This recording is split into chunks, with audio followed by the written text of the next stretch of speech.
बीच हमारे साथ एक कंपनी का मैनेजमेंट भी जुड़ गया है। तिमाही आधार पर लेटेंट व्यू के नतीजे आए हैं और अगर हम आय की बात करें तो 6% से ज़्यादा की बढ़त यहाँ पर दर्ज हुई है। मुनाफे में 37% का उछाल भी रहा है। मार्जिन्स में सुधार है। नतीजों और ग्रोथ आउटलुक पर बात करने के लिए हमारे साथ कंपनी के CFO राजन वेंकटेशन भी जुड़ गए हैं। स्वागत है आपका हमारी इस बेहद खास पेशकश में। और नंबर्स की अगर मैं बात करूं तो प्रॉफिटेबिलिटी में थोड़ा सा डिक्लाइन देखा गया है अगर हम इस तिमाही की बात करें और कंपेयर करना चाहें तो। इसके पीछे मेजर फैक्टर्स या ट्रिगर्स आप क्या गिनाएंगे? देखिए, जो आप हमारे सबसे पहले thanks for having us on the show. In terms of जो ओवरऑल रिजल्ट्स रहे, नतीजे रहे, काफ़ी हमारे हिसाब से डेफिनेटली ये क्वार्टर पॉजिटिव रहा है। तो रेवेन्यू ग्रोथ का आप देखेंगे तो compare to last quarter we clocked a revenue growth of about 3.5% plus 3.6%। Year on year basis पे तो 20% प्लस का ग्रोथ रिकॉर्ड किया है। मुनाफे की बात करें तो स्पेसिफिकली आप पैट को छोड़ के आप अगर एबिटा मार्जिन पे देखें, डेफिनेटली इस क्वार्टर में एबिटा मार्जिन जो है हमने एक्सपैंड किए हैं ऑलमोस्ट 23.5% पे इस क्वार्टर पे compare to 22% levels for the previous quarter. PAT जो है स्पेसिफिकली इस क्वार्टर में हमारा जो इम्पैक्ट हुआ है वो फॉरेक्स जो लॉस हुआ है। ये कुछ लोन्स हैं जो हमने अपनी इंटर कंपनी अपनी ग्रुप कंपनीज को दिए हैं। तो जो एक्सचेंज रेट फ्लक्चुएशन रहा है GBP और यूरो में, उसकी वजह से हमको थोड़ा नुकसान बुक करना पड़ा।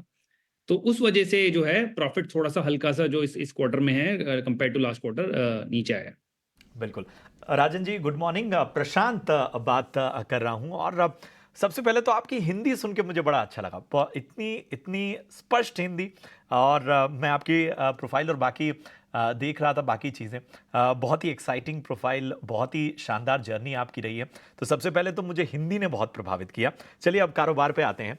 रेवेन्यू ग्रोथ की अगर हम बात करें तो जो एग्जिस्टिंग क्लाइंट्स हैं वो बहुत बड़ा फैक्टर इसमें अदा कर रहे हैं। एक बहुत बड़ा रोल है, उनकी बड़ी भूमिका है। किस तरह की आगे बातचीत चल रही है नए जो आपके क्लाइंट्स हैं और जो नए होराइजन हैं उनको लेके?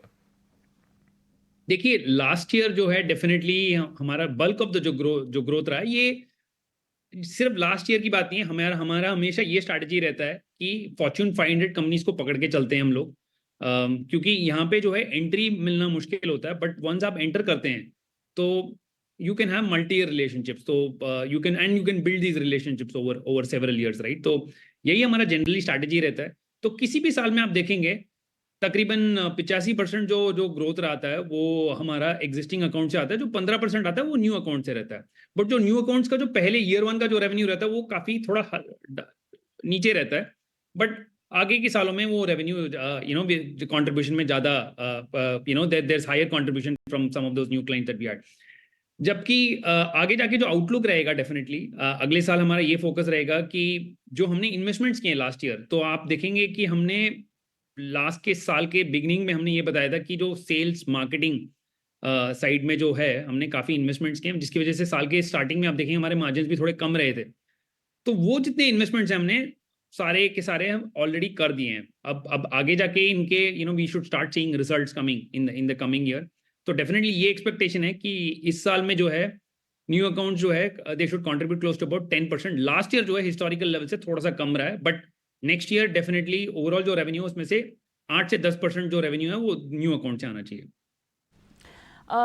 यहाँ पर जानना चाहेंगे आपसे मार्जिन्स को लेकर आपकी आने वाली तिमाहियों में क्या योजना है? 25 से 28% तक का टारगेट आप इस साल के अंत तक क्या अचीव कर पाएंगे? देखिए, जो 25 से 28 है वो हमारा हिस्टोरिकल जो है बैंड रहा है। लेकिन ये हमारा ये स्ट्रैटेजी है अभी इस साल और आगे, इनफैक्ट नॉट जस्ट इस साल का, आगे 3 साल का पकड़ के चलिए। तो हम जो है मार्जिन साइड पे जो है 23 से 25% के बैंड में ऑपरेट करना चाहते हैं। क्योंकि जो है मोस्ट ऑफ द प्रॉफिट इससे ऊपर अगर आते हैं तो we want to reinvest them back in the form of either marketing spends या फिर जो कैपेबिलिटी बिल्डिंग रहता है, जो सॉल्यूशन बिल्डिंग रहता है, उन चीज़ों में हम इन्वेस्ट करना चाहते हैं to set us up for growth in the following years. तो ये जो बैंड रहेगा ये 23 से 25% इस बैंड में हम लोग ऑपरेट करना चाहते हैं। तो वही गाइडेंस भी रहेगा इस साल के लिए। ऑलराइट, बहुत बहुत धन्यवाद, समय निकाला आपने और नतीजों पर विस्तार से बातचीत की, सवालों के जवाब दिए।